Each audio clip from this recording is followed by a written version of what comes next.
Galaxy News Hour Live। हामीले भारतलाई असल छिमेकीकै रूपमा हेरिरहेका छौं, तर भारतीय प्रवृत्ति भने ठीक उल्टो मिचाह र हेपाह छ। दार्चुला ब्यास 2 का जयसिंह धामीलाई तर्दै गरेको तुइन काटिदिएर नेपाल भारत सीमाका सुरक्षाकर्मीले नदीको भेलमा मिसाइदिए। भारतको यस प्रकारको कुकर्मप्रति नेपाल सरकार मुखसम्म खोल्न सकेन। त्यसबाहेक भारतीय ज्यादतीका श्रृङ्खला अनेक छन्।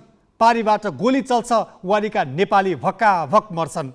भारतीय सुरक्षाकर्मी फौज निर्वाध हाम्रो भूमिमा पसेर लाठी वर्षाउँछन्, यातना दिन्छन्। दुई देशीय छलफलका मञ्चहरूमा नेपालले यसबारे कुरासम्म उठाउँदैन। हामीले असल मानेकै छिमेकीको अनुमासिक ताडना नेपाल सरकारले कतिन्जेल देखेको नदेखे गरिरहने। सीमापारी सडक बनाउन बिना सूचना गराइएको विस्फोटकै कारण शुक्रबार दार्चुलामा 14 वर्षीय बालकको अनाहकमा ज्यान गयो। अर्की बालिका जीवन मृत्युको 10 गजामा छिन्। नेपाल सरकार घटनाबारे अझै बोल्ने सुरसारमा छैन। सरकारको नेतृत्व गरेको दल काङ्ग्रेसले पनि यसमा बोल्न जरुरी ठानेको छैन। सत्तारूढ गठबन्धनका नेताहरूले पनि बोल्नुपर्छ भन्ने ठानेका छैनन्। परराष्ट्र मन्त्रालयले पनि बोल्न आनाकानी गरिरहेको छ। चुनाव लागेपछि सरकार मौन बस्नुपर्ने हो कि यस्ता कुरामा बोल्न मुख टालिन्छन्? सीमावारी बस्ने नेपाली सुरक्षाकर्मी हुन् वा सीमापारी बस्ने भारतीय सुरक्षाकर्मी हुन्, दुवैले पालना गर्नुपर्ने निश्चित कानुन छन्, नियमका परिधि छन्। बारम्बार छिमेक पक्षबाट अमानवीय र हेपाह कार्य हुँदा पनि उसलाई सम्झाउन नसक्नु हाम्रो सरकारको लाचारी हो। यस्ता समस्या दोहोरिन नदिन कूटनीतिक पहल कदमी लिन नसक्नु हाम्रो सरकारको असफलता हो भनेर हामी किन नबुझ्ने?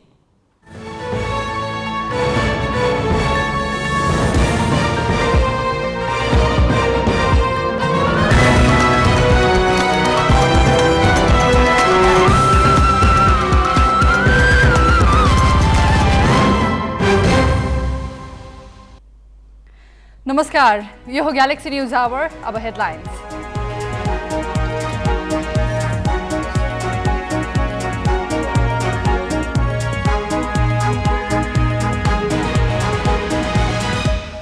चुनावी घोषणापत्रमा काङ्ग्रेसले पनि गर्यो कम्युनिस्टकै सिको। वार्षिक 2.5 लाख रोजगारी सिर्जना गर्नेदेखि 50 युनिट बिजुली निशुल्क बाँड्ने बाचा।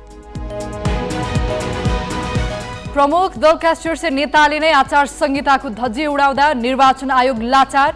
दिनहौ जसो भेला र सभा, लाभा लस्कर सहित उम्मेद्वार गाउँ बस्तीमा।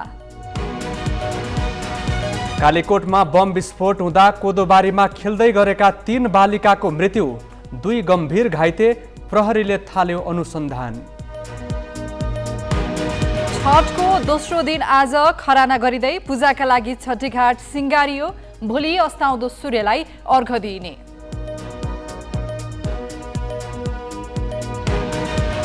र प्रधानमन्त्री कप क्रिकेट भोलिदेखि 2 वर्षपछि हुन लागेको 1 दिवसीय घरेलु प्रतियोगिताले खेलाडीमा उत्साह।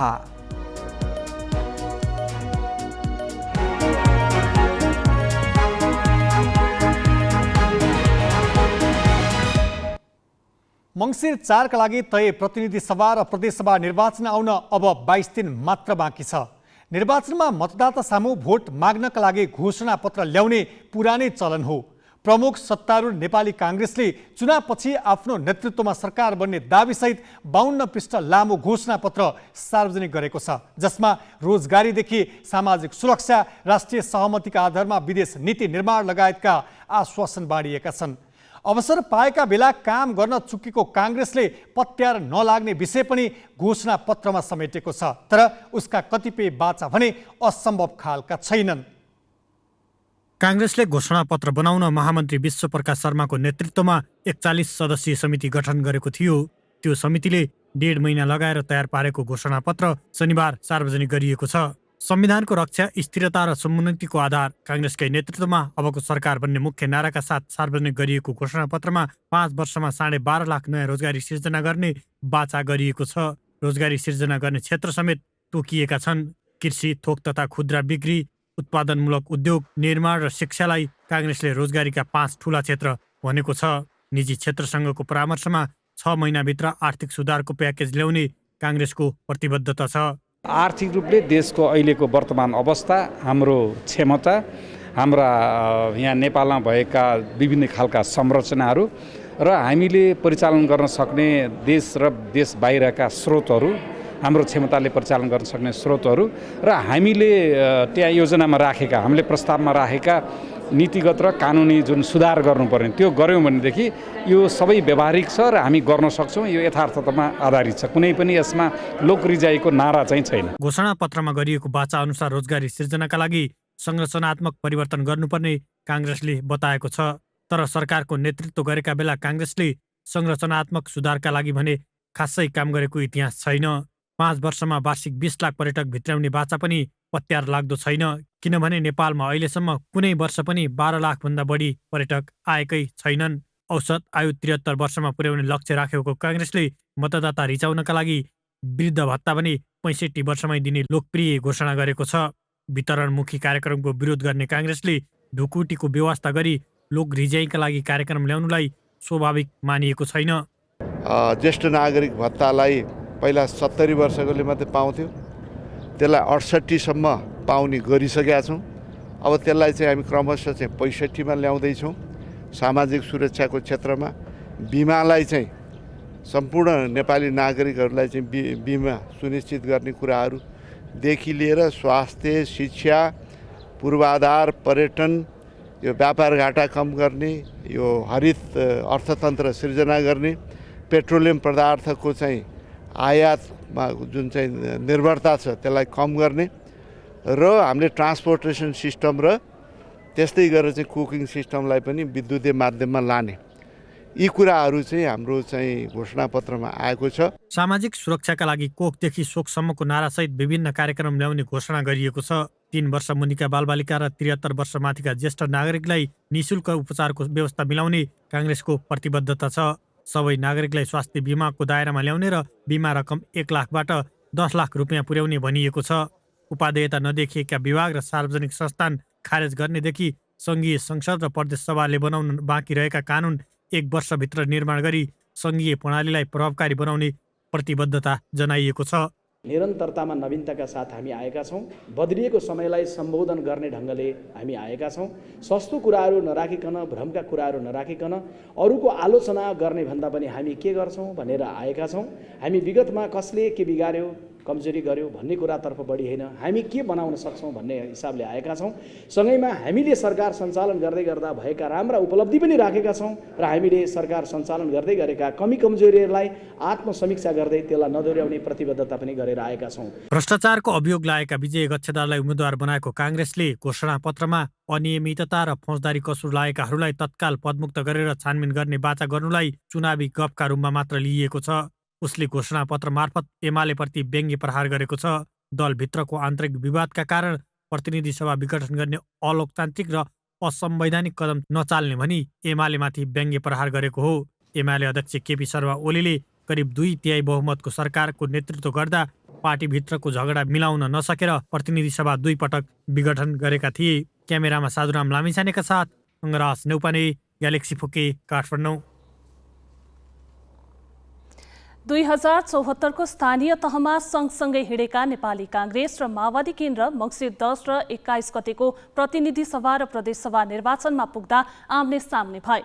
त्यही भएर हुनुपर्छ काङ्ग्रेसले घोषणापत्रमा कठोर टिप्पणी गर्यो। माओवादी केन्द्र अस्थिर राजनीतिको लाभ खोज्ने अवसरवादी प्रवृत्ति हो। कम्युनिस्ट बीचको सजातीय मेललाई सत्ता स्वार्थको घाँटी जोडाइको दर्जा दिने काङ्ग्रेस यति बेला एमालेबाट छुट्टिएर बनेको एकीकृत समाजवादी र आफैले अस्थिर भनेको माओवादीलाई दायाँ बायाँ राखेर चुनावी यात्रामा हिँडेको छ। त्यति मात्रै होइन, उसले कम्युनिस्टको सिको गर्दै सम्भव नहुने कुरा आफ्नो घोषणापत्रमा समावेश गरेको छ।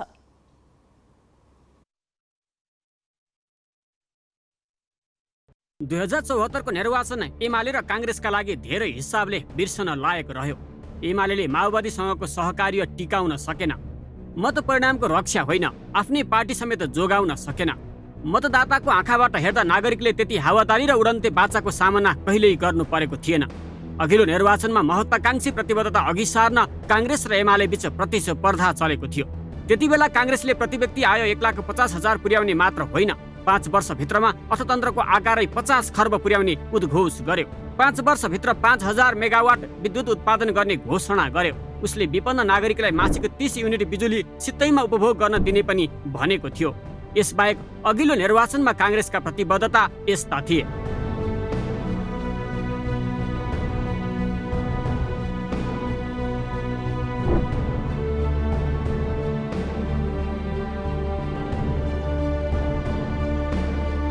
चुनावमा काङ्ग्रेस प्रत्यक्षतर्फ 23 सिटमा खुम्चन पुग्यो। ऊ प्रतिपक्षमा बस्न बाध्य भयो। नेकपाको सरकारले काङ्ग्रेसको प्रतिबद्धता पूरा गर्ने कुरै भएन। नेकपा भङ्गपछि काङ्ग्रेसले सरकारको नेतृत्व गर्ने अवसर पायो। आफ्नो नेतृत्वमा सरकार बनेपछि पनि काङ्ग्रेसको प्राथमिकतामा आफ्ना प्रतिबद्धता परेनन्। हुलाकी मध्य पहाडी तराई मधेस द्रुत मार्गमा अपेक्षित प्रगति भएनन् नै। 10 वर्षभित्र गरिबी, भोकमरी, कुपोषण शून्यमा झार्ने लक्ष्य ओझेलमा पर्यो। 5000 मेगावाट विद्युत उत्पादन गर्ने भने पनि 2300 मेगावाटबाट बढ्न सकेको छैन। 30 युनिट बिजुली सित्तैमा दिने बाचा पनि कागजमै सीमित भएको छ। अहिलेको घोषणापत्रमा पनि पुरानै कुराले निरन्तरता पाएका छन्। भूमि व्यवस्थापन र समाजवाद स्थापनालाई काङ्ग्रेसले 15 सालदेखि नै घोषणापत्रमा छुटाएको छैन।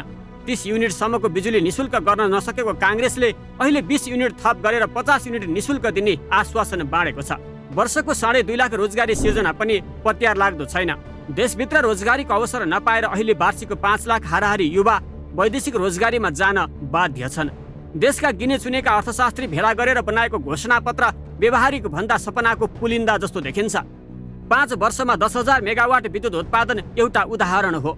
सबै महिलालाई निशुल्क सेनिटरी प्याडको व्यवस्था, तरकारी, फलफुल, माछा, मासु, दुध, मसला एवं औद्योगिक बालीमा आत्मनिर्भरको कुरा पनि पत्यार लाग्दा होइनन्। न्यूनतम 7% आर्थिक वृद्धिको लक्ष्य भने घोषणा अनुसार काम भए त्यति महत्वाकांक्षी होइन।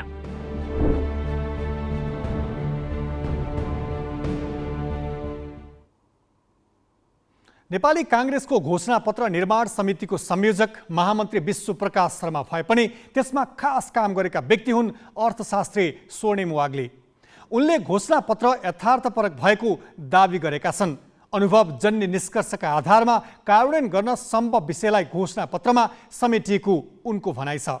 त्यो समुन्नतिको रोडम्यापलाई पुरा गर्नको लागि कति खर्च चाहिन्छ र त्यसको आकलन र अपुग रकमबारे पनि हामीले केही बोलेका छौँ। र यसमा मैले भनिहालेँ, सम्मान्य प्रधानमन्त्री यसभन्दा अघिल्लो पटक प्रधानमन्त्री हुनुहुँदाखेरि हामीले दिगो विकासको रोडम्याप लिएर आएका थियौँ। त्यसैलाई टेकेर, त्यसैसँग तादात्म्यता मिलाएर यो सस्टेनेबल डेभलपमेन्ट गोल्सका रिसोर्स फ्रेमवर्कसँग पनि हाम्रो घोषणापत्रलाई गाँसेका छौँ। यस मानेमा यो यथार्थपरक छ र यो विश्वसनीय छ भन्ने हाम्रो दाबीलाई यसले थप पुष्टि गर्छ जस्तो मलाई लाग्छ। तर मध्यम कालको रोडम्याप दिँदै गर्दाखेरि एक किसिमको अधैर्यता छ समाजमा। तुरुन्तै चाहिँ के गर्छौ तिमीहरूले भन्ने प्रश्न पनि जायज भए हुनाले हामीले तात्कालिक आर्थिक एजेन्डा भनेर 5वटा विषयमा बोलेका छौँ। एउटा यो आयातको विषय, हाम्रो बाह्य असन्तुलनको विषय, कर्जा र तरलताको विषय र अहिले चर्कँदै गएको मुद्रास्फीतिको विषयमा पनि हामीले यसलाई तत्कालै 6 महिनादेखि 1 वर्षभित्रै हामी सम्बोधन गर्छौँ भन्ने कमिटमेन्ट छ। त्यो अगाडिको खाका मिडियम टर्म भयो, यो चाहिँ हामीले तुरुन्तै गर्ने भनेर, त्यही भएर नाम पनि हामीले तात्कालिक आर्थिक एजेन्डा भनेर भनेका छौँ। त्यसपछि सार्वजनिक आय र खर्च, पब्लिक फाइनेन्स बारे हामीले केही बोलेका छौँ। त्यसपछि यो औद्योगिक पूर्वाधार र नेपाली उत्पादन प्रवर्धन र युवाहरूलाई विशेष चासो रहेको विषय डिजिटलाइजेसनको विषयमा हामीले चाहिँ तत्कालै हामी केही नयाँ कुराहरू लिएर आउँछौँ, केही नवीन कुराहरू लिएर आउँछौँ भनेर राखेका छौँ। चौथो, रोजगारी र सिपलाई हामीले जोडेर यो त्यो तात्कालिक आर्थिक एजेन्डामा छ। र 5औं चाहिँ स्वच्छ ऊर्जाको क्षेत्रीय खपत भनेर आन्तरिक र दक्षिण एसियाली लेभलमै अहिले जुन जुर्मुराइरहेको एक किसिमको पहलहरू छन् त्यसलाई अझै थप मूर्तता दिनको लागि पहल चार्छौँ भनेर। सो आर्थिक एजेन्डामा यी 5 विषय भए। नेपाली काङ्ग्रेस प्रजातान्त्रिक पद्धतिबाट निर्वाचित सरकार चलाउने पहिलो राजनीतिक दल मात्र होइन, नेपाली प्रजातान्त्रिक इतिहासमा 3वटा निर्वाचनमा बहुमत ल्याइसकेको दल पनि हो। आज पनि संस्थापक नेता बीपीले परिकल्पना गरेको हरेक जनताको ओत मार्ने छानो, एक दुहुनो गाई र एक हल गोरुको सपना पूरा भएको छैन। आसन्न निर्वाचनमा वाम लोकतान्त्रिक गठबन्धन गरेर चुनावमा होमिएको काङ्ग्रेसले 50 युनिट विद्युत निशुल्क, 3 वर्ष मुनि र 73 वर्ष माथिका नागरिकलाई उपचार निशुल्क, वर्षेनी 2.5 लाखलाई रोजगारी लगायत वितरणमुखी योजनासहितको प्रतिज्ञा सार्वजनिक गरेको छ। यी बाचा पूरा गर्न कति सम्भव छन् र कति होलान् त्यो हेर्न भने पर्खनै पर्नेछ। अब केही न्युज संक्षेपमा। कालीकोटमा बम विस्फोट हुँदा मृत्यु हुनेको संख्या 3 पुगेको छ। तिलागुफा नगरपालिका राणावाडामा बम विस्फोट हुँदा एक बालिकाको घटनास्थलमै र 2 बालिकाको उपचारका क्रममा प्रादेशिक अस्पताल सुर्खेतमा मृत्यु भएको हो। कोदोबारीमा खेल्ने क्रममा ढुङ्गा भनेर फाल्दा बम विस्फोट भएको थियो। विस्फोटमा गम्भीर घाइते भएका 2 जनाको उपचार भइरहेको छ। घटनाबारे प्रहरीले अनुसन्धान थालेको छ।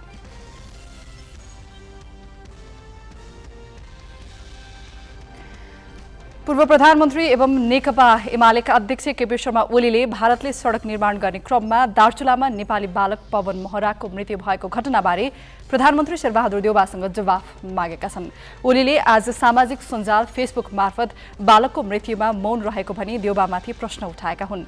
महाकाली नदीपारी तावाघाट लिपुलेक सडक चौडा गर्ने क्रममा भारतले शुक्रबार विस्फोट गराउँदा उछिट्टिएको ढुङ्गा लागेर दार्चुलाको ब्यास गाउँपालिका 2 दुम्लिङका 9 वर्षीय बालक पवनको मृत्यु भएको थियो। ओलीले घटनाको तत्काल छानबिन गरी सत्य तथ्य बाहिर ल्याउन, दोषीमाथि कारबाही गर्न र पीडित परिवारलाई क्षतिपूर्ति उपलब्ध गराउन माग गरेका छन्। गत वर्ष भारतीय सीमा सुरक्षा बलका जवानले ट्विन काटिदिँदा दार्चुलाका जयसिंह धामी महाकाली नदीमा बेपत्ता भएको घटनामा पनि देउवाले केही बोलेका थिएनन्। यस्तै एमाले नेता भीम रावलले सीमानामा भएको भारतीय ज्यादतीमा परराष्ट्र मन्त्रालय मौन रहेको भनी असन्तुष्टि जनाएका छन्। उनले फेसबुक मार्फत सीमानामा ज्यादती हुँदा परराष्ट्र मन्त्रालय किन मौन, घाँटी कसले अठ्यायो भनेर प्रश्न गरेका छन्। सत्ता गठबन्धनका आधिकारिक उम्मेद्वार विरुद्ध बागी उम्मेदवारी दिने नेताहरूलाई माओवादी केन्द्रले कारबाही गरेको छ। पार्टीको निर्देशन विपरीत बागी उम्मेदवारी दिने 5 नेतालाई साधारण सदस्य समेत नरहने गरी कारबाही गरिएको अध्यक्ष पुष्पकमल दाहालद्वारा आज जारी गरिएको परिपत्रमा उल्लेख छ। पार्टीबाट निष्कासित हुनेमा धनकुटाबाट स्वतन्त्र उम्मेदवारी दिएका हेमराज भण्डारी, सप्तरी 1बाट उम्मेदवारी दिएका अशोक कुमार मण्डल, पर्सा 4 कबाट उम्मेदवारी दिएका वीरेन्द्र यादव, रोल्पा 1 खबाट उम्मेदवारी दिएका दिपेन्द्र बहादुर पुन मगर र कालीकोटबाट उम्मेदवारी दिएका काशी चन्द्र बराल छन्। एक वा एक भन्दा बढी पटक प्रधानमन्त्री, मन्त्री वा सांसद भइसकेकालाई हेरिसक्यौं, अब उनीहरूलाई नदोर्याउँ भन्ने भावना सहितको नो नट अगेन अभियान यति बेला सामाजिक सञ्जालको 1 नम्बर ट्रेन्डिङमा छ। यसबारे थप प्रसङ्ग वर्षा शर्माबाट। निर्वाचनको मिति नजिकिएसँगै सामाजिक सञ्जालमा केही उम्मेदवार लक्षित प्रचार तीव्र बनेको छ। तर त्यो प्रचार उनीहरूको समर्थनमा नभई विपक्षमा हो। प्रायतः 1 वा त्योभन्दा बढी पटक प्रधानमन्त्री, मन्त्री र सांसद भइसकेका व्यक्तिलाई दोहोऱ्याउनु हुन्न, अर्थात् नो नट अगेन भन्ने आवाज सामाजिक सञ्जालमा बुलन्द भएको छ।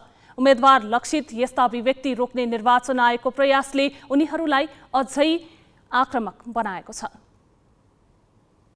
गत कार्तिक 8 गते निर्वाचन आयोगले दलको उम्मेद्वार बनेका व्यक्ति लक्षित विरोधी अभिव्यक्ति तत्काल रोक्न आह्वान गर्यो। त्यसपछि सामाजिक सञ्जालमा संगठित रूपमा उठ्दै गरेको नो नट अगेन #वाला अभियान झनै तीव्र बन्यो। यो अभियान कसले कहाँबाट सुरु गर्यो भन्ने बारे टुङ्गो नभए पनि सामाजिक सञ्जालमा शनिबारसम्ममा 1 नम्बर ट्रेन्डिङमा यही विषय छ।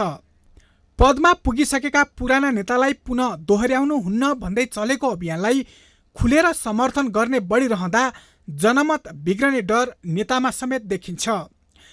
कुनै दल वा नेताको विरुद्धमा दुष्प्रचार गर्न नपाइने कुरा आचार संहितामा उल्लेख भएकोले दण्डनीय विषय भएको आयोगको ठम्याइ छ। छद्म नामबाट हैन अथवा को व्यक्ति हो भन्ने कुरा पनि नछुट्टिकन भोलि त्यसमा आएका विषयहरूको जिम्मेवारी कसले लिने? अभिव्यक्ति स्वतन्त्रता भनिरहँदा हैन त्यसको भाषा शैली, त्यसले चाहिँ अर्कालाई गर्ने गालीगलोज, गर्ने चरित्र हत्या, अवहेलना, यी विषयहरूप्रति आयोगको गम्भीर ध्यान आकर्षण भएको हो। आफ्नो अधिकारको प्रयोग गरिरहँदा अर्काको अधिकारको बारेमा पनि जिम्मेवारपूर्ण ढङ्गले बोध हुनुपर्छ भन्ने मात्रै हो आयोगको। छद्म नाममा कसैप्रति दुष्प्रचार गर्न नपाइने भन्दै आयोगले ध्यानाकर्षण गराएपछि संविधानविदले भने आयोगको कदम संविधान विपरीत र अभिव्यक्ति स्वतन्त्रतामा अंकुश लगाउने खालको भएको बताएका छन्। उनीहरूले अदालतले राइट टु रिजेक्टको व्यवस्था गर्न भने पनि अटेरी बनेको आयोगले यो अभियानलाई रोक्ने हक नभएको टिप्पणी गरे। राइट टु नो भोटको अप्सन दिनु पर्थ्यो, त्यो त उसले दिएन। अब उसले आफ्नो मतपत्रमा दिएन भन्ने कारणले नागरिकहरूले वा मतदाताहरूले यो अति भयो। अब यस ढङ्गले हामी यस्ता खालका मान्छेहरूलाई हामीले छानौँ, ल्याउँ अनि परीक्षण भएका असफल भएका व्यक्तिहरूलाई पटक पटक प्रधानमन्त्री भएर पनि मुलुकलाई केही नदिएका व्यक्तिहरूलाई चाहिँ नजिताउँ भन्दाखेरि पनि अनि त्यो कानुन संविधानको अनि निर्वाचनको आचार संहिताको विरुद्धमा हुने भन्ने कुरा हुन्छ। मलाई लाग्छ यो अति भयो। यसले के देखायो भने कि निर्वाचन आयोग चाहिँ संविधानले परिकल्पना गरेको जस्तो एउटा स्वतन्त्र र स्वायत्त संवैधानिक निकाय भन्दा पनि उसले कुनै दल विशेष वा सरकारले हराएको काम गर्ने त्यो निकायको रूपमा चाहिँ उसले आफूलाई यो विषयमा प्रस्तुत गरेको जस्तो देखियो। यता अभिव्यक्ति स्वतन्त्रताका पक्षधरले भने नेताका विगत हेरेर समीक्षा गर्दा यो अभियान सही भएको बताए। पुरानालाई हटाई नयाँलाई ल्याउनुपर्छ भन्नु आफैमा जायज एजेन्डा भएको उनीहरूको तर्क छ।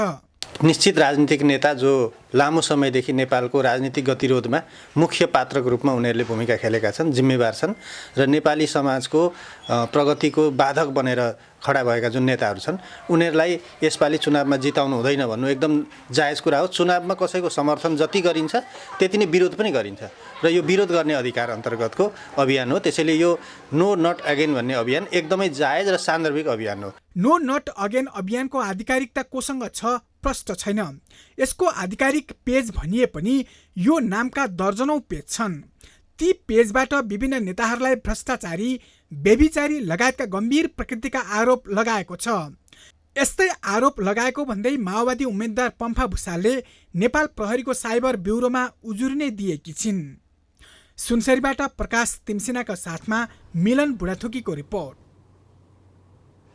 निर्वाचन आयोगले बनाएको आचार संहिता अनुसार दलहरूले कार्तिक 18 सम्म चुनावी सभा, भेला, गोष्ठी लगायत कार्यक्रम गर्न पाउँदैनन्। तर राजनीतिक दल र उम्मेद्वारले भने आचार संहिताको कुनै परवाह गरेका छैनन्। प्रमुख दलका शीर्ष नेता नै दिनहुँ जसो भेला र सभामा सहभागी भइरहेका छन्। यस्तै घर दैलोमा पनि आचार संहिता पालना भएको छैन।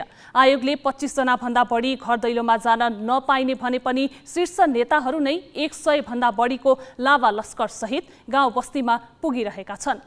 प्रचारमा कडाई गरेको भनेर आफ्नो आलोचना भएपछि आयोगले आचार संहिता विपरीतका प्रचारमा आँखा चिम्लिएको छ। नेकपा एमालेका अध्यक्ष केपी शर्मा ओली चुनावी प्रचारका लागि शुक्रबारदेखि झापामा छन्। उनले शुक्रबार झापा 3 मा पर्ने भद्रपुरमा कार्यकर्ता भेलालाई सम्बोधन गरे।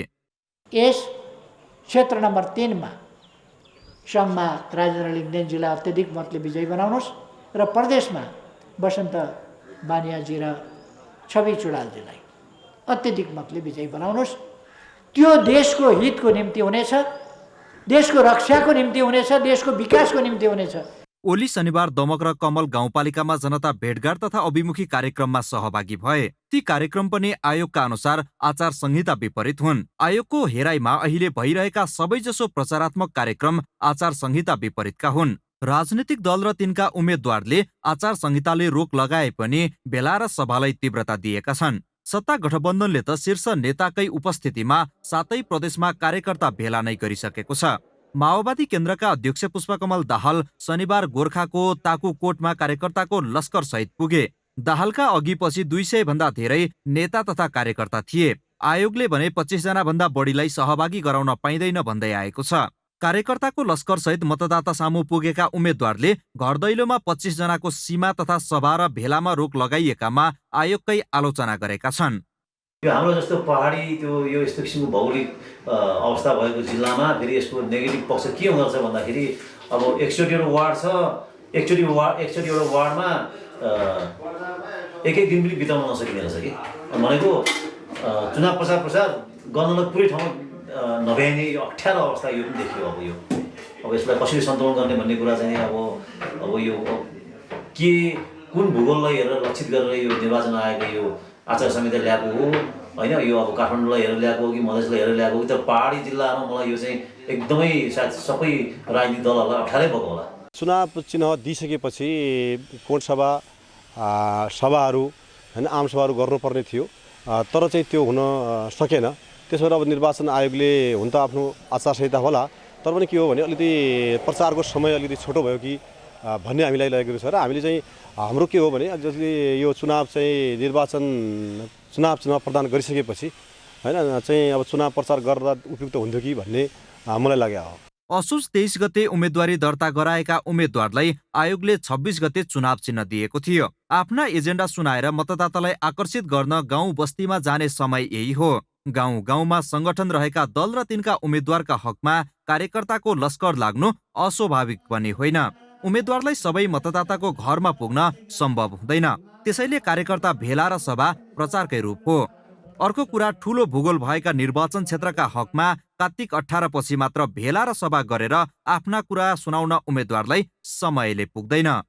नेता चाहिँ सबै ठाउँमा पुग्न गाह्रो हुन्छन्, जनतासँग संवाद गर्न गाह्रो हुन्छन्, जनताका दुःख सुख बुझ्न पनि गाह्रो हुन्छ। त्यसका कारणले प्रचार प्रसारमा चाहिँ धेरै इफेक्ट देखिएको छ हैन। त्यसका कारणले गर्दाखेरि निर्वाचन आयोगले जुन बनाएका खाका छन् त्यो खाकामा सुधार ल्याउनु पर्ने हो। कार्तिक 18 सम्म सभा र भेला गर्न नपाउने आचार संहिता व्यवहारिक नभएकै निष्कर्षमा हुन सक्छ। दिनदिनै सभा र भेला भइरहँदा आयोगले मौनता साधिरहेको छ। भेला र सभा राखेर मत माग्ने उम्मेद्वारमाथि प्रश्न गर्न सकेको छैन। जिल्ला सहकर्मीहरूका साथ बासु खड्का, ग्यालेक्सी पोके, काठमाडौँ। राजनीतिक दल र तिनकै नेताले नीति बनाउने हो। राजनीतिज्ञले नै देश सञ्चालन गर्ने हो। त्यसैका लागि उनीहरूलाई जनताले निर्वाचन मार्फत अनुमोदन गरेर पठाउँछन्। निर्वाचनका निश्चित सीमा र मर्यादा हुन्छन् जसलाई निर्वाचन आचार संहिताले बाँधेको हुन्छ। तर राजनीतिक दल र तिनका उम्मेद्वार त्यही मर्यादा तोडेर यति बेला विभिन्न भेला, भाषण र प्रचारमा छन्। यसलाई नियमन र कारबाही गर्ने अर्को निकाय हो निर्वाचन आयोग, जो आफैले लागू गरेको संहिता पालना गराउन असमर्थ र लाचार छ। यसरी उल्लङ्घन गर्ने नेता, दल र रमिते आयोगबाट जनताले के अपेक्षा गर्ने लज्जाको विषय बनेको छ। अब केही न्युज संक्षेपमा। फिलिपिन्समा नाल्गा आँधीबाट मृत्यु हुनेको संख्या 72 पुगेको छ। आँधीले मागी इन्डनाओ प्रान्त सबैभन्दा धेरै प्रभावित भएको छ। मृतकमध्ये 67 जना मागी इन्डनाओ प्रान्तका हुन्। दक्षिणी प्रान्तहरूमा बाढी र पहिरो गएको छ। आँधीमा परि 33 जना घाइते हुनुका साथै 14 जना बेपत्ता भएका छन्। प्रति घण्टा 160 किलोमिटर गतिको आँधी शुक्रबार पूर्वी क्याटान्डो आन्स प्रान्तबाट सुरु भएको थियो। आँधीले राजधानी नजिकैका प्रान्तमा मुसलधारे वर्षा हुने अनुमान गरिएको छ।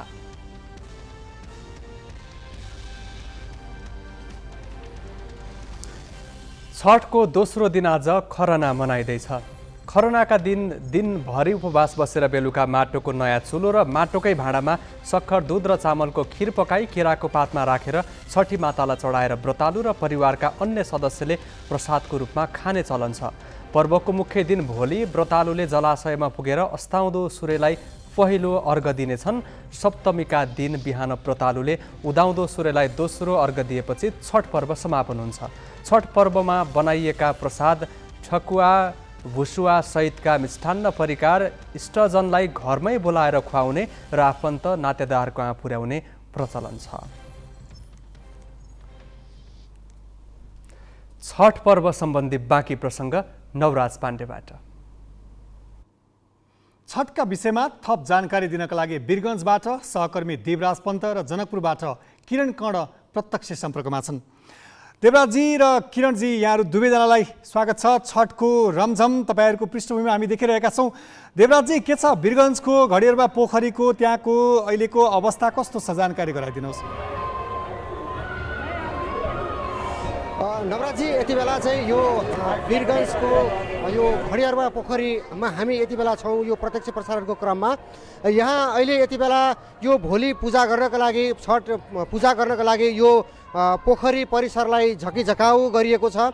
हामीले केही बेर अघि यो पूजा व्यवस्थापन समितिसँग कुराकानी गर्ने क्रममा यो झकिझकाउ गर्नका लागि करिब 16 लाख रुपैयाँ भन्दा बढी रकम खर्च भएको हामीले जानकारी पाएका छौँ।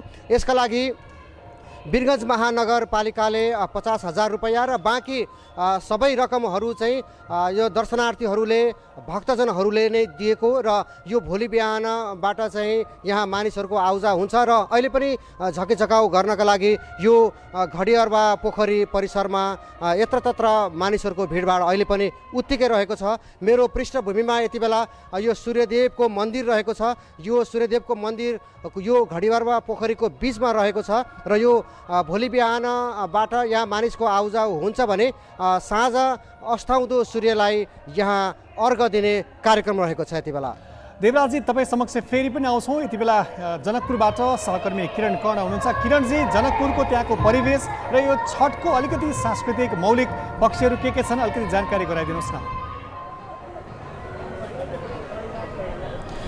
जनकपुरमा पनि यहाँ विभिन्न ताल तलैयाहरू सजाइएका छन्, झकी झकाउ पारिएका छन् र दुलही झै विभिन्न ताल तलैया सागरहरू पोखरीहरूलाई दुलही झै सिँगारिएको छ र छठ पर्वका लागि यहाँ अर्घहरू सजाइसकेका छन् भने अहिले मध्यरातदेखि नै यहाँ श्रद्धालुहरू भक्तजनहरू व्रतालुहरू चाहिँ विभिन्न परिकारका प्रसादीहरू लिएर आउने क्रम भने जारी रहेका छन्। आज चाहिँ यो खरनाको दिन हो।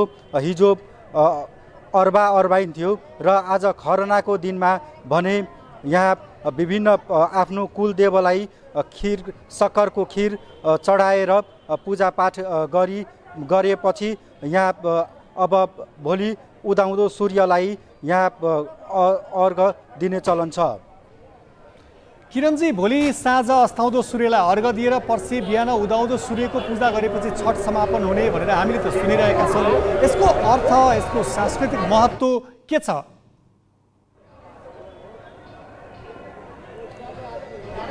यो वैदिक सनातनमा रहेका विभिन्न पर्वहरू, विभिन्न सम्पूर्ण शक्तिहरू, प्रकृति समेतलाई यो पृथ्वीको चाहिँ परिक्रमा गर्ने गरिन्छ, जुन वैज्ञानिक महत्त्व पनि रहेको छ र सोसँगै जोडिएर मानव जीवनसँग, मानव सभ्यतादेखि मृत्यु पर्यन्तसम्म गाँसिएर सूर्यसँग जोडिएको हुन्छ र पानी, प्रकृति र यो प्रकृतिमा उब्जाउ हुने विभिन्न परिकारका फलफुल तरकारीहरू, सम्पूर्ण सामग्रीहरूका विभिन्न परिकारहरू, काँचोदेखि लिएर विभिन्न चिजहरू बनाएर यहाँ यो सौजका अर्घ भनिन्छ। सौजका अर्घलाई चाहिँ पोखरीमा अर्घ दिने चलन छ, जहाँ दुध, नरिवल, केराका घोगाहरू चाहिँ सूर्यलाई देखाएर ग्रहण गरिन्छ र रातभरि जागराम बस्ने गरिन्छ र रातभर जागराम बसेर र त्यसपछि चाहिँ उदाउँदो सूर्यलाई अर्घ दिएपछि कथा सुनेर यो छठ पर्व समापन भएको मानिन्छ। किरणजी, तपाईँ समक्ष फेरि आउँछौँ। यति बेला फेरि वीरगञ्जतर्फ लाग्न चाहन्छौँ। देवराजजी, वीरगञ्जको त्यो तपाईँको पृष्ठभूमिमा हामीले झिलिमिली झकी झकाउ त्यो खालका दृश्य देखिरहेका थियौँ। त्यसको थप दृश्य हेर्दै यो त्यहाँको व्यवस्थापन, त्यहाँ कति जति श्रद्धालु भक्तजनहरू आउनुहुन्छ, रातभरि बस्नका लागि आजै आउनुभएको छ कि छैन, त्यसको अरू व्यवस्थापनको पक्ष के कसरी मिलाइएको छ?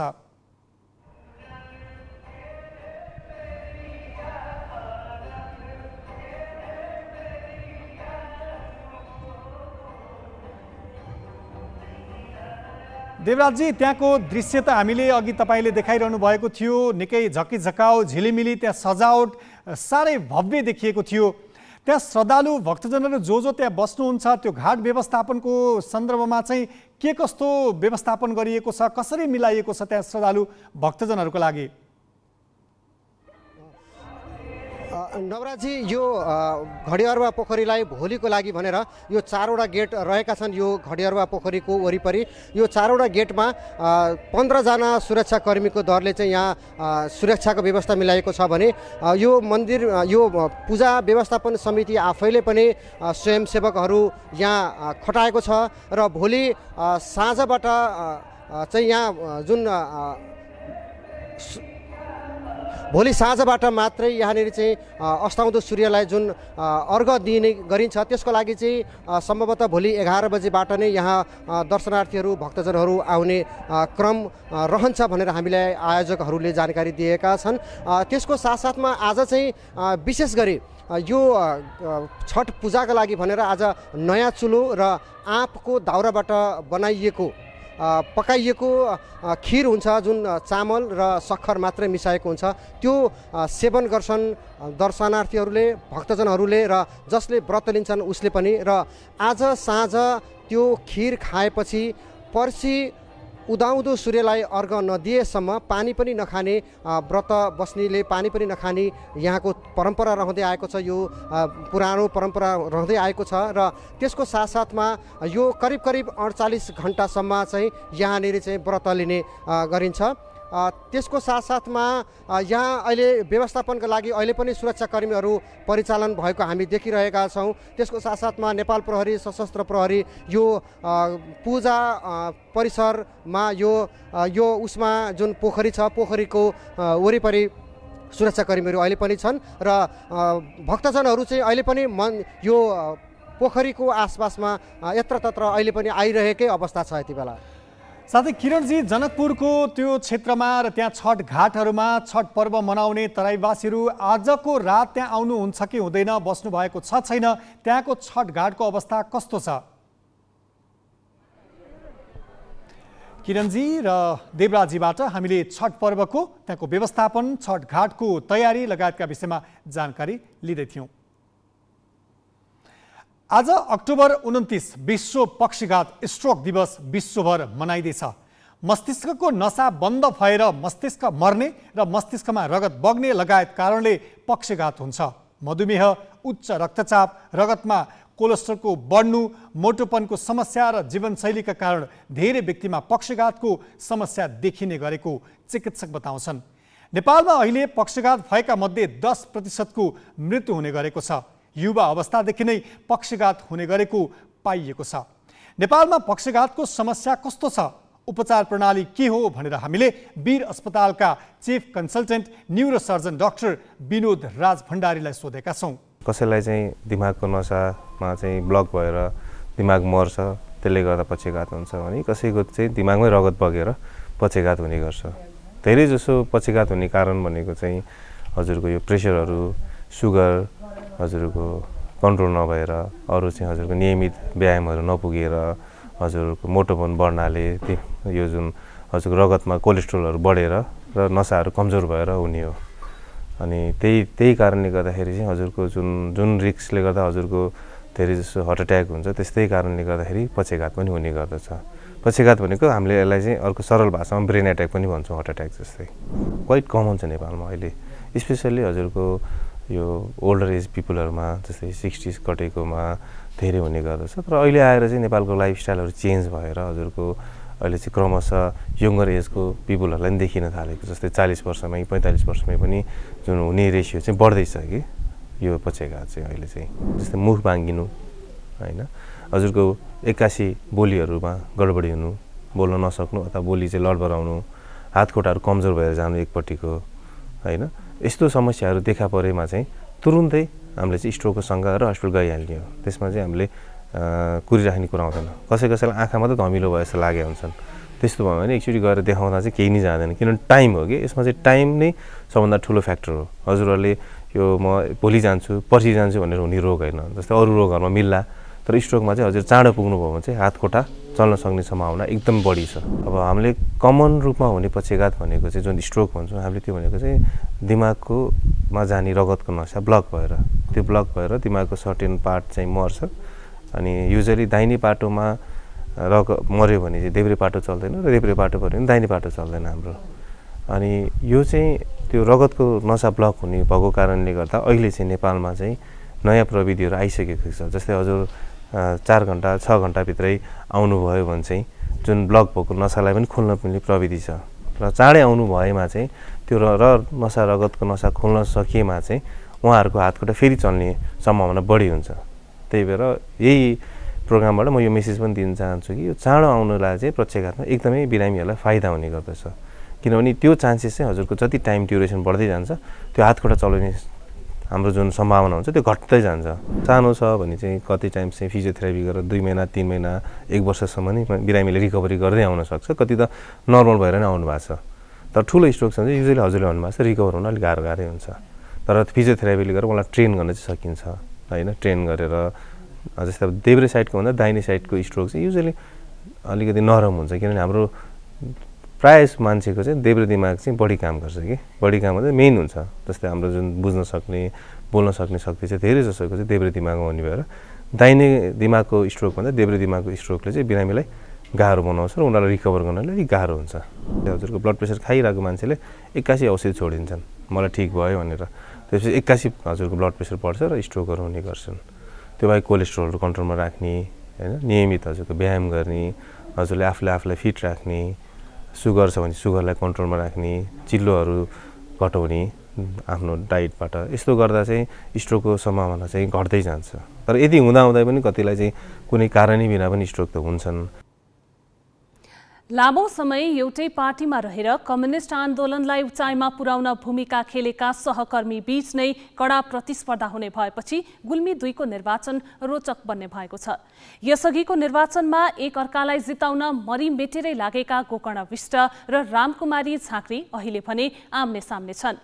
एमालेको फुटपछि झाँक्रीले एकीकृत समाजवादी रोजिन, विष्ट एमालेमै बसे। अहिले यिनीहरू बीचको प्रतिस्पर्धा चासोको विषय बनेको हो।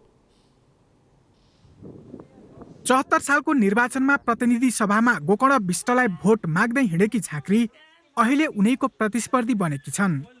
एमाले फुटेपछि विष्ट एमालेमै बसे। झाँक्री नयाँ दल एकीकृत समाजवादीमा पुगिन्।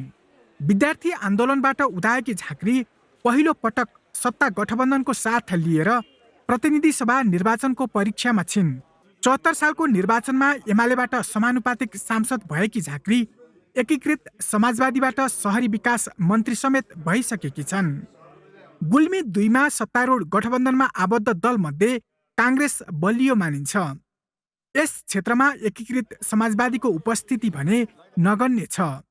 त्यसैले झाँक्रीको राजनीतिक भविष्य काङ्ग्रेसकै हातमा छ। यही बुझेर होला उनले मतदाताको मन जित्न कुनै कसर बाँकी राखेकी छैनन्। उनी युवा, जनजाति र महिलाको मतबाट जित सुनिश्चित गर्ने योजनामा छिन्। जनआधार र जनताको आकांक्षा नै मेरो जितको आधार हो। र अर्को कुरा, मैले विकास समृद्धिका लागि भनेर जुन कुरा हिजो विगतमा लामो समय 2-2.5 दशकदेखि हामी गफ गर्दै सुन्दै आएका थियौँ, त्यो कुरा साँचो अर्थमा रिफ्लेक्ट भएको थिएन। मैले छोटो समयमा मन्त्री हुँदा गरेका कामहरू, सांसद हुँदा गरेका कामहरू र अहिले मैले गरिरहेका एडभोकेसीका कामहरूले पनि एउटा विश्वास आर्जन हुने अवस्था सिर्जना भएको छ। 56 सालदेखि विष्ट यही क्षेत्रबाट निर्वाचन लड्दै आएका छन्। 64 सालको संविधान सभा निर्वाचनमा माओवादीका चन्द्रबहादुर थापासँग पराजित बाहेक त्यस यताका सबै निर्वाचन परिणाम विष्टको पक्षमा आएको छ। 74 सालमा माओवादी केन्द्रको साथ पाएका विष्टले 14,000 भन्दा बढी मतान्तरले विपक्षीलाई हराएका थिए। जनतासँगै रहेर सेवा गरेको र विगतमा गुल्मीको विकासका लागि भूमिका खेलेकोलाई उनले जितको आधार मानेका छन्। उनले निर्वाचनलाई विकास र गुल्मीवासीको सेवालाई निरन्तरता दिन पुनः जनतामाझ आएको अर्थ्याएका छन्। धेरै कुराहरू पुरा गरेका छौँ, अझै केही कुराहरू अधुरा छन्, त्यसलाई पुरा गर्ने हामी अठोटका साथ जनताको बिचमा आइरहेका छौँ। हाम्रा अगाडि त्यस्ता कुनै चुनौती छैनन्। हामीले जनताको लागि बाँच्ने, जनताको लागि काम गर्ने, जनताको सेवामा नै जीवनलाई समर्पित गर्ने, जनताका गरिबी, अभाव र बेरोजगारीका समस्याहरूलाई समाधान गर्दै जीवनलाई माथि उठाउने उद्देश्यका साथ हामी आएका छौँ भने हाम्रो जित्ने आधार यही हो। हामीले अरू कुनै कुरालाई चुनौती ठानेका छैनौँ। एउटै दलबाट विभाजन भएका 2 उम्मेद्वार फरक फरक एजेन्डा सहित घर दैलोमा आएपछि मतदाता भने अन्योलमा छन्। पहिला एउटै चिन्हहरू लिएर आउँथे र सजिलो भएको थियो। अहिले विभिन्न प्रकारका चिन्हहरू पनि छन् र एजेन्डाहरू पनि फरक छन्। त्यो भएको कारणले कुन उम्मेदवारलाई भोट दिने भन्ने कुरामा म त अलि अल्लमल्ल भएको छु। अहिले चाहिँ युवाहरू धेरै कामको सिलसिलामा अनि पढाइको सिलसिलामा चाहिँ बाहिर विदेशतिर जाने क्रम बढ्दै गएको छ, जसले चाहिँ अनि गाउँहरूमा युवाहरूलाई स्थापित गर्ने सोच गर्नुभएको छ अनि उहाँलाई नै अहिले भोट दिने सोचिरहेका छौँ। गुल्मी 2 मा 1,04,307 मतदाता छन्। 2 पूर्व सहकर्मीको भविष्य यिनै मतदाताको हातमा छ। मतदाताले कसलाई संसद पुर्याउने हुन् त्यो जान्न भने मङ्सिर 4 नै कुर्नुपर्ने हुन्छ। गुल्मीबाट अजय खड्काको रिपोर्ट।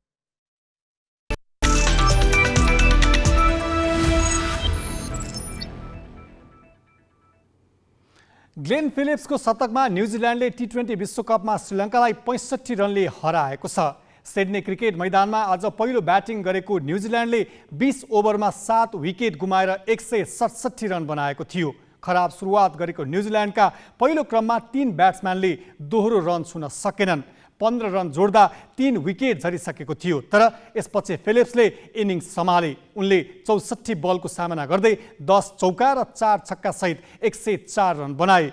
कासुन राजिथाले 2 विकेट लिए। जवाफमा 168 रनको लक्ष्य पछ्याएको श्रीलङ्का 19 ओभर 2 बलमा 102 रनमा समेटियो। कप्तान दासुन सानकाले 35 र भानुका राजपाक्सेले 34 रन जोडे। अन्य खेलाडीले दोहोरो रन छुन सकेनन्। ट्रन्ट बाउटले 4 विकेट लिए। जारी विश्वकपमा न्युजिल्यान्डको यो दोस्रो जित हो। जितपछि ग्रुप 1 को शीर्ष स्थानमा रहेको न्युजिल्यान्डको 5 अङ्क भएको छ। दोस्रो हार बेहोरेको श्रीलङ्काको भने 2 अङ्क मात्रै छ। लेस्टर सिटीलाई 1-0 गोलले हराउँदै म्यान्चेस्टर सिटी इङ्ग्लिस प्रिमियर लिगको शीर्ष स्थानमा उक्लिएको छ। म्यान्चेस्टर सिटीको जितमा केभिन डी ब्रुनले गोल गरे। उनले खेलको 41औं मिनेटमा 25 यार्ड टाढाबाट प्रहार गरेको फ्रीकिक सुन्दर गोलमा परिणत भयो। यसपछि थप गोल भएन। म्यान्चेस्टर सिटी 12 खेलपछि 29 अङ्कसहित शीर्ष स्थानमा उक्लिएको छ।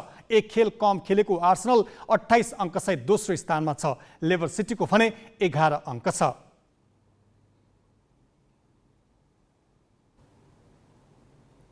प्रधानमन्त्री कप 1 दिवसीय क्रिकेट भोलि सुरु हुँदैछ। 2 साता चल्ने प्रतियोगितामा 10 टिमले प्रतिस्पर्धा गर्नेछन्। 1 दिवसीय मान्यता जोगाउने चुनौतीका माझ हुन लागेको प्रतियोगितालाई निकै महत्त्वका साथ लिएको छ। नेपालसँग 1 दिवसीय क्रिकेटको मान्यता भए पनि खेलाडीले 2 वर्ष यता घरेलु प्रतियोगिता खेल्न पाएका छैनन्।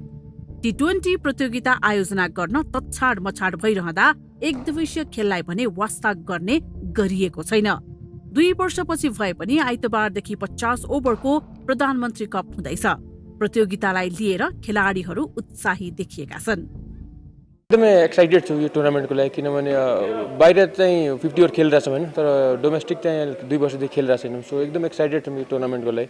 सो होपफुली राम्रो हुन्छ। जस्तो यङ्स्टर भयो, सबै सिनियर प्लेयर सबैको लागि अपर्च्युनिटी हो कि नेसनल टिममा पर्नको लागि। सो होपफुली सबैले राम्रो गर्छन्। विश्वकप डिभिजन 2 का महत्त्वपूर्ण खेल खेलिरहँदा नेपाललाई 1 दिवसीय मान्यता जोगाउने चुनौती छ। तर 1 दिवसीय खेलबाट खेलाडी छनौट नगरेको 2 वर्ष बितिसक्यो। खेलाडीको क्षमता पहिचान गर्ने प्रमुख प्रतियोगिता 50 ओभरकै खेल हो। 50 ओभर गेमहरू चाहिँ भइराख्नुपर्छ जस्तो लाग्छ मलाई चाहिँ होइन, किनकि प्लेयरहरू आउने नै 50 ओभरबाट हो। T20बाट त्यस्तो प्लेयरहरू आइदैन होइन, त्यो हिटिङको त्यो र अनि 50 ओभर खेल्नलाई फरक नै हुन्छ होइन, किनकि क्रिकेट बढ्ने नै 50 ओभरबाट नै हो। त्यसले गर्दा 50 ओभरको गेमहरू चाहिँ धेरै जति धेरै हो त्यति राम्रो हो। अब खेलाडीहरू चाहिँ सबै खुसी नै छ होइन, हाम्रोतिरबाट त अब दसैँ तिहार भनेर पनि नहेरेर पनि क्रिकेट भएपछि हामीहरू खुसी भएर नै खेलेर आउँछ। गत वर्ष प्रधानमन्त्री कप क्रिकेट 20 ओभरमा छुट्याइएको थियो। नेपाल क्रिकेट संघले अब 1 दिवसीय क्रिकेटलाई नै प्राथमिकता दिने बताएको छ। यो वर्ष चाहिँ हामीले सुरु गरेको छौँ र हामीले 1 डे मात्र होइन, यो पालि 2 डेज पनि गर्दैछौँ। अब डेज क्रिकेट मल्टी डेजमा पनि हामी जाँदैछौँ, किनभने अन्तिम लक्ष्य त हाम्रो डेस्टिनेसनै हो। केही समयपछि हामी त्यता जानुपर्छ। ओडिआई स्टेटस त हामी छँदैछौँ र होपफुल्ली हामी बचाउँछौँ पनि होला होइन। अझै पनि हाम्रो 16 म्याच छ, म्याचेसहरू छ। त्यसकारण हामी यो 50 ओभर मात्र होइन कि हामी डेज क्रिकेटमा पनि चाँडै जाँदैछौँ। त्रिवी मैदान र मुलपानीमा आइतबारदेखि हुने प्रतियोगितामा 3 विभागीय र 7 प्रदेशका गरी 10 टिमले प्रतिस्पर्धा गर्नेछन्। 14 दिनसम्म चल्ने प्रतियोगितामा 23 खेल हुनेछन्। फाइनल सहितका 13 खेल त्रिवी मैदानमा हुनेछन्, जसका लागि 5 वटा पिच तयार पारिएको छ।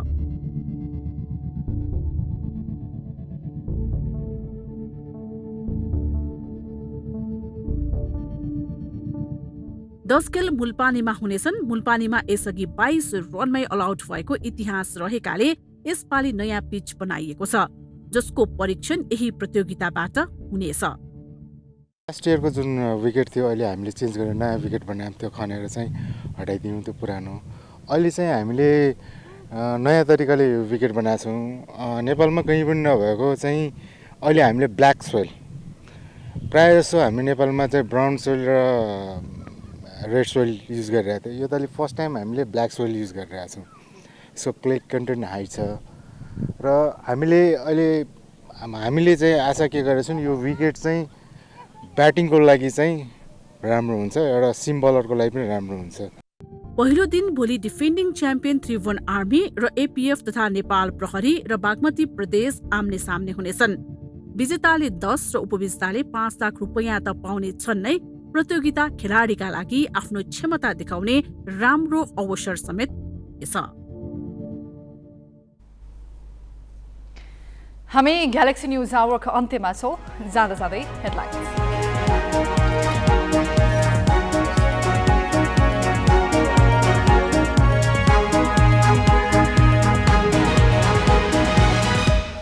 चुनावी घोषणापत्रमा काङ्ग्रेसले पनि गर्यो कम्युनिस्टकै सिको। वार्षिक 2.5 लाख रोजगारी सिर्जना गर्नेदेखि 50 युनिट बिजुली निशुल्क बाँड्ने बाचा।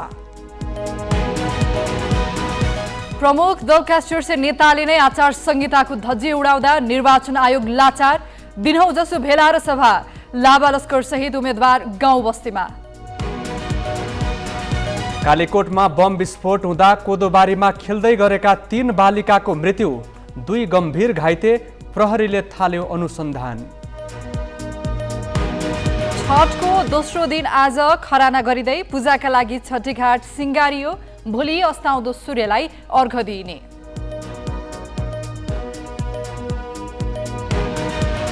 र प्रधानमन्त्री कप क्रिकेट भोलिदेखि 2 वर्षपछि हुन लागेको 1 दिवसीय घरेलु प्रतियोगिताले खेलाडीमा उत्साह।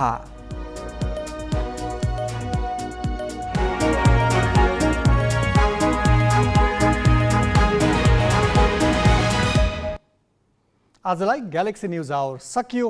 नमस्ते।